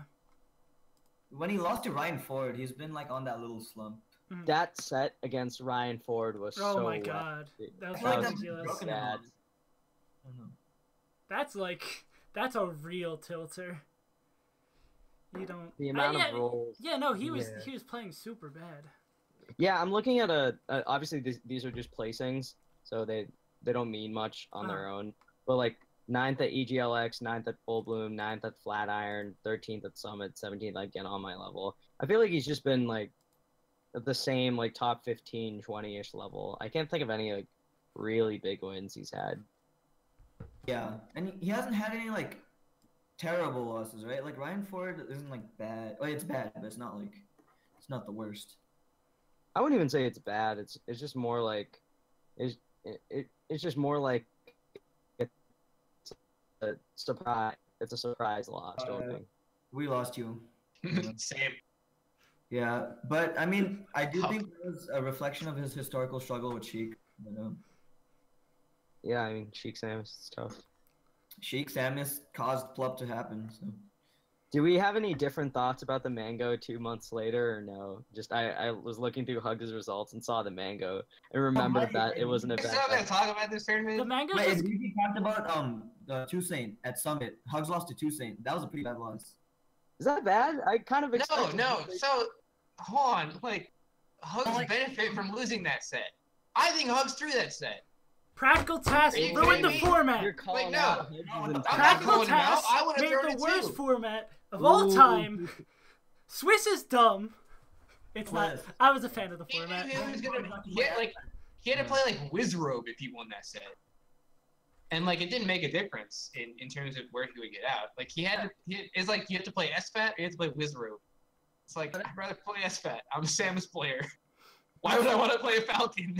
I'm pretty sure both players tried that set, and as Pikachu said, he's never lost games. Like Hugs never lost No, games. I definitely don't think Hugs trying that hard. I literally don't fault him for it, right? Like if I was in Hugs' position, like I'm trying to win. Like I don't care about pools. Mango lost to fucking Inui or something at pound 3. Yeah. But he threw it like not the way you're talking about, like you were joking about, but like he threw it in terms of like choking, like getting. Yeah, the wave dash back or whatever, that was so bad. That was like Hugs 101. I don't know, man. All right, so who do we think is gonna win the event? Is that a Hungry Box? Yeah, I think that's easy choice. I was surprised no one jumped on that one real quick. I was Seriously, like, you're all just gonna pick Hungry Box For what? I missed it. for winning the event? Oh yeah, Hungry Bucks. yeah, like. Yeah, there's Like, what? who do we want to win? Like Yeah. we're melee stats, dude. Yeah, like what we think doesn't really matter unless it's empirical. And the numbers point to Hungry Box here. Yeah. I mean, what is Hungry Box's bracket? Well, we don't have a bracket, right? Because if Like, we had a bracket, we could. If Leffen won the tournament, yeah. Yeah, you know what I'm saying? who do you guys think is the second most likely to win? Say Hungry Box isn't the person winning. Who's second? Is it Armada, Leffen? Are we saying this? Are we saying this in terms of Hungry Box losing to like Moki and winners or something, or like who's gonna beat Hungry Box in winners and grand final? Because I think if the person has to beat Hungry Box, I think it's Armada. Yeah, but if they don't have to go through Armada and it's just the other two fighting each other, I think it's Leffen. Yeah, I think it definitely. I would think of it more as Armada because I don't see Hungry Box losing a game to any of those players. Like, and I don't see Armada dropping in Armada will look again because Armada, I think beating him at Summit meant a lot to Armada, as very evident by his pop off or whatever. Yeah. And I feel like Yes. I feel like losing 5 sets against someone and. So this is actually so funny. Have you guys seen the Lint pop off? The Lint versus Schminkeldorf pop off? Versus who? It's actually who? Lint versus who? Schminkeldorf. So That's not a real player. Yeah, Schminkeldorf was a really. That sounds like the name of like Edwin's Ganondorf, one of those weird names he has for his secondaries. No, my Ganondorf has another name. I forget what it was though. Its own name. So Schminkeldorf is this Marth. Okay. From Connecticut, and he was like ranked in Connecticut for a good while, and he's a very Marthy Marth. Yeah, he's very straightforward. He's a lot like Dreffen, but as a Marth and not as a sheik. Like he walks a lot. He does a lot of like really patient stuff. Not really spot dodgy. He's just like. He's just a Marthy Marth. That's the. I gotta find this set. He does some forward smashes. Oh, he does a lot of. He's definitely a forward smasher. He's a big swinger. Yeah. But yeah, so Lint is this really good Falco from Connecticut, and he's beating like everyone in Connecticut, right? But for the life of him, he could not beat Schminkeldorf, and Is he one of the technical Falcos? Because that makes it more funny. Like he's like kind of PP-ish. He's not like super button pressy. He's just like a Falco. Yeah. But so he was trying so hard to beat Schmingledorf, and he could not do it. And he made a suicide pact with one of his friends. What? Yeah. He's like, if I lose 20 sets in a row to Schmingledorf, I'm just gonna kill myself. Jesus. That's so Jesus. fucked up. And I didn't know. he goes down 19 sets. No, no. He's down 19 sets against Schmingledorf. And Oh, he no. plays the 20th set and he goes down 0-2. Oh no. Right? And I'm like there in the chat. I'm like, this is over. Oh no. And like You're gonna the fear of death just approaches Lynn. And he just pops off and just destroys Schmingledorf and like 3-stocks him in game 5. And he pops off harder than I've ever seen anyone pop off in my entire life. And the immediate next set, he beat Slox for the first time. Like, literally the best of all time. Oh god. Was it harder than Hungrybox at Evo and GTX though? Yes, dude, this was a fucking pop-off. Yeah, Hungrybox wasn't gonna die, dude. This was Like, this was a fucking set, dude. Oh my god. I can't find the set on I YouTube. understand the context. It's just I've never seen anything more like stupidly dramatified than that. Oh no, it was awesome. But this is genuine though, so this is sick. He screamed. He was like, yes! Got out of his chair, like screamed around the venue. It was so good. Smash story. I don't think I've ever heard anything more epic. Like sheep. Oh my god. Literally my favorite of all time. Ooh. Thank you. Who's teaming at Smash and Splash 4? M2K said he wasn't going unless Mango teamed with him. Wait, oh yeah, because Plup's not going. Yeah. I can't see the list of teams, so I'm gonna assume Armada and Android. We care enough about teams to guess or no? Teams. Hax is playing in teams? Don't worry, he'll just like DQ at the last second and not play at all and make us sad again. When's the last event he's like actually like a big event he's actually played in? When the last time Hacked was at something was? Yeah, well, not at something because he's been to a ton of things or signed up to at least to a ton of things and just never played. Like Smash Ballad. About like 5th. Wobbles is coming back to Melee? Holy crap. Who? Wow, again? Pikachu. Who's coming back to Melee? Wobbles is coming back in all caps. I don't think he's being sarcastic. Yeah, Smash and Splash. Yeah. Is he playing Ices or is he playing Falco? We'll find out. Yeah. I have no clue. But I do know that they're teaming. Come back with this article. That's sick. Let's go, Edwin. Wait, let's go me for what? I just zoned out for a sec. I said if you're the reason he came back because of your sick freaking article on the #1 Cinderella run. That wasn't my article, dude. That was his article. That was all Wobbles. Wobbles wrote that. Right, but I mean, you like caused it to happen, right? Like you initiated the whole Cinderella series, and you got him to write about that, and then he thought about it for the first time in a long time. Dude, the funny thing. I feel like there's not a day that goes by that Wobbles does not think about that. Really? Yeah, Dude, I don't know. no, Maybe this is me projecting a little bit, but if I was Wobbles, I'd think about that shit every day. Oh well, So yeah. I talked to Wobbles about this, and I got kind of scared when I asked, because he was asking me what he wanted or what questions he would want me to he would want me to have answered within his recap, and I just like blatantly asked him. I was like, "What is it?" I was like, "You've been a perfectionist for so much of your life, or whatever. And so like, what is it like knowing that this is your greatest moment and you didn't win the tournament? Like, do you ever look back and like you regret not winning?" Oh, No, because it's a Jesus. genuine thing, and he was like. And, like, he answers the question within the piece, and he said, honestly, like, I wasn't really thinking about getting first. I was just thinking about having fun. He's like, I don't really have any regrets because it was the best day of my life. That's what's crazy. Like when Return of the King happened in 2013, M2K talked about how he didn't care anymore, and then he ended up beating Hbox for the first time. And we have a much more extreme example of Wobbles not caring and then just getting second, beating freaking 3 God. So that's the secret. Just don't give care. a shit about Melee. Yeah. That's how He Leffen's said he gotten so didn't good. really think about it. I don't care about freaking Puff or Melee or anything. I'm gonna freaking win now. Watch me.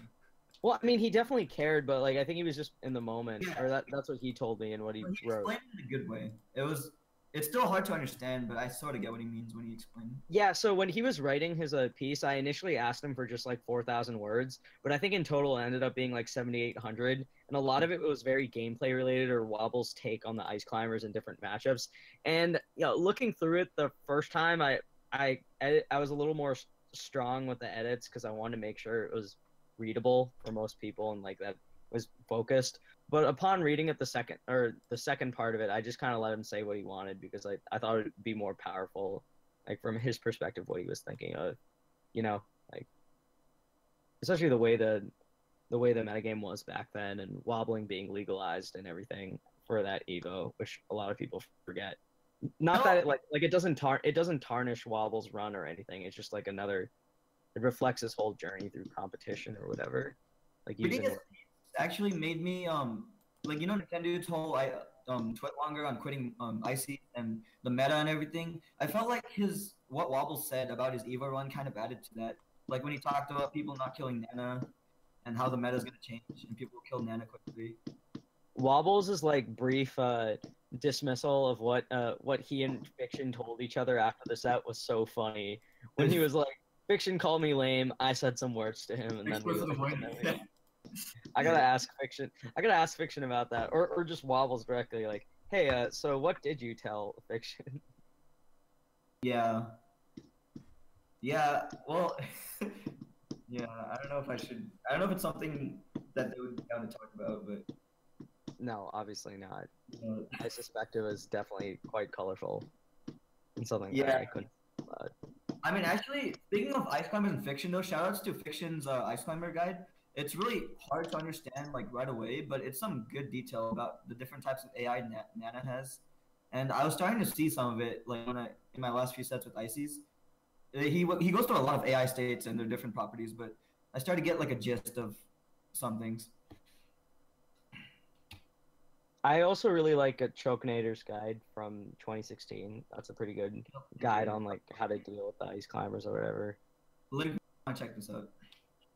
Yeah, I'll send it to you in a bit. All right, so I think that's about it for our show. But if I can just have like one moment, I didn't want to talk about this too much earlier, just because we were talking about Melee. But last week, I wrote a post announcing that I was writing a book. So I hope I'll have more updates for you guys, like leading on to that, like what the pricing is going to be. I'm gonna try to see like where I can have a book release party at the end of the summer, or anything like that, like at a major, or see if I can start a panel or something. But you'll be hearing a lot more from me in the upcoming weeks. Evan, I saw you asked on Twitter that you were thinking about releasing another chapter. Have you decided which one and when you'd be doing that? No, but no, not at all. But okay, I just wanted to thank all the people, like friends, smashers, family, girlfriend, everything that supported me, and that was really cool knowing that people in Smash and outside of Smash were interested in the story I'm telling. And I hope to have more information for you guys coming soon. So thanks. I super can't wait for this book. Like, I love the documentary, and I'm sure I'll love this just as much, if not more. Just reading that chapter on Genesis, I was like, let's freaking go. I think I was right to frame it from Armada's, like, as Armada's introduction, right? Because I feel like people view Genesis from like being Mango's like big USA, like. It's both. I think it's. No, I think so too. But like in the context of. Sorry, go on. I think it's fine to frame it as either, because for Mango it was huge. Because for his reign, he had Pound 3, and then he had a few tournaments. He had ROM, but Genesis was big because it was the first time he was challenged, and he proved that he's the best, even with the challenge, even after he lost winners finals. Dude, Genesis is my favorite. Oh, You're just like a just, 16. I go on about this whenever I get the opportunity, and all these guys know. But just get a big box of popcorn, make the whole thing, put it in a bowl, and watch it. Just watch the entire playlist, start to finish. It's so good. But now with Edwin's new book, you can pop that popcorn and then read about Genesis instead at your own pace. Dude, it's like the That's director's cut. Yeah, You know what I'm yeah. saying? Like he gets like commentary from all the players. So read a Nook's book and then watch Genesis again. Yeah, you should watch and it'll it be and watch it. even more cool because you'll know all the things surrounding it. But Especially Abby, like I'm curious, how many times have you watched Genesis? Oh my god, Like- I watched it way too much. I watched it like maybe completely 100 through. times. Yeah, I'm trying to think of all the times I've watched it like completely from start to finish. Oh, I'm Maybe- referring to, like Armada's run, like Shiz, like M2K's Mango. No, I watched the whole playlist, dude. You gotta watch everything. You gotta watch No, like there's so many- Lucky, there's so many Lucky versus classic Zealot. Like how many times you watched those? Because Dude, there's so many classic sets that get forgotten because of Mango Armada. Like MomoCon Zoo is a phenomenal set. Like Zoo H-Box, oh my god, that's crazy. yeah, no, and then doubles wasn't bad either. Doubles was pretty good. What happened? Oh yeah, MomoCon J-Man won in doubles. Yeah, dude. Talking about Dark remember and DJ. dark. You guys remember? Oh my God, Brandon Dark talking and about dark. where's DJ. It's Yeah. one of my funniest things. He's like, "Where's DJ? I can't find DJ. I'm still looking for DJ." And then my- DJ comes back and he commentates one set. And then he leaves. And then Ambi Wobbles is like, "I don't know where DJ went." It's like, that's the conclusion. I think the funny thing, and I mentioned this in what I wrote, but in Losers Finals, when Mango is just like destroying H-Box, like Homemade Waffles is still talking about Armada on the commentary because he's just like, he cannot believe that the Swedish teenager who like knows a lick of English just beat everyone. So That's sick, but I also like the set for like what it is. Like I just love seeing Mango's dominance in that matchup in his playstyle, like playing without regard for anything. Like Huggerbox will throw out back airs and Mango just stuffs him with the nair. He does roll out into down smash. He doesn't give a crap. Like he just knows he's so much better than H-Box at this matchup, and he just asserts his dominance and he goes back to Armada. Like I love that aspect too. Oh, well, you know what I actually forgot to write? One thing that I should have mentioned, and the only because I needed to double check on it, and I thought it was just a small tidbit. But Mango actually lost a game earlier that tournament to Pink Shinobi, and I'm pretty sure it was with Jizzfuck before he went Falco. So I think that's one thing that I might add in a second. the Falco game was so funny. It was just like Shinobi keeps trying to camp him even though he's losing. Yeah. And like So the way funny. Waffles and Phil call you out for camping when you shouldn't be, it's really funny. Like, Mhm. like for all the kids at home, this is not what you should be doing if you're losing. I forgot what Phil says, but it's funny. All right. Yeah. Let's wrap it up. I feel like we don't want to talk too much about Genesis. Oh, I yeah. can just- They talk about this I a can't lot. wait till the book review episode where we just talk about your book for 2 hours, Edwin, Oh god. and say everything that's wrong and point out every single typo. I can't wait. Dude, not But like some of the Just people I have helping me edit the book have been mega home. Shout out to Alex Lee and Marco Oates. Those two have been. I those two love have been Alex mega Lee. helpful. I don't know if you're listening, Alex Lee, but you're home. I like you a lot. Yeah, I do like Alex is a regular listener to the show, so he'll definitely hear this. Oates commentated more. I like Oates commentary. Dude, I'm the only like Melee writer that does not commentate. Like Tafo, Ipengu, Oates, Tafo, Zane, Oates, Fendi, like Slime, Alex Lee, all have commentated at like regional or larger tournaments. I just like Commentator for Evo Grand Finals 2020, Yeah. Edwin Dexter. Edwin, make it part of your book tour. I really don't. Dude, I you should think- go on a book tour. Go to Florida. Maybe you can play Crudo. You're a Andy, rival. You're a rival. Ambi, don't get me started on you and the road trip. I swear, one of Dude, these days, like I'm not going Dude, on a I'm gonna road show trip. up at we your need place to in do New that. Jersey in like my dingy Prius or whatever, and you're just gonna Oh, be like, man. Anoke, what are you doing here? I'm like, it's time, man. I want to make the Ambi level up doc. You just travel all across the east and west coast, leveling up over the summer. Quit your job for like ever. I wish. Sounds like a Captain Jack kind of play. Dude, Except Don B traveled all the way from Australia to the U.S. and stayed here for like months just grinding out. I'm just saying, I would love to, Ambi. I'll take weeks off or whatever. I'll work remotely. I will drive you from across the East Coast. Maybe if I got something that could get me to work remotely, but I'm not taking a fucking month. I'm not quitting my job to do a road trip. Oh, come on, Ambi. Maybe if I get really good at Melee. We could get some dope content out of it. This would be sick. Oh my god. Just play with items with every good player in every state.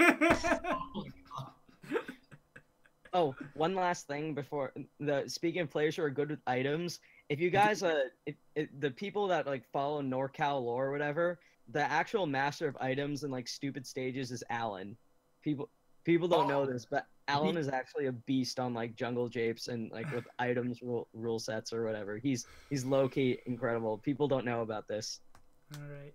And with that, Ambi looks like he wants to Alan is gonna get his own chapter in the book. God damn it, Edwin. Epilogue 5. Alan with items. The Legend of Alan. Speaking of Smash books, have you guys read Team Ben? God damn it! Yeah, I read Team Ben. We'll talk about this later. I feel like That's it for the Melee Stats Podcast episode 9. Thanks to all of our reoccurring guests. I think this was a very solid, enjoyable episode of just guys being dudes talking about Melee. And we'll see you guys next week. Same time, same place, 8 p.m. Eastern Standard Time over here on twitch.tv/SaveAsUntitled. See you guys. Peace.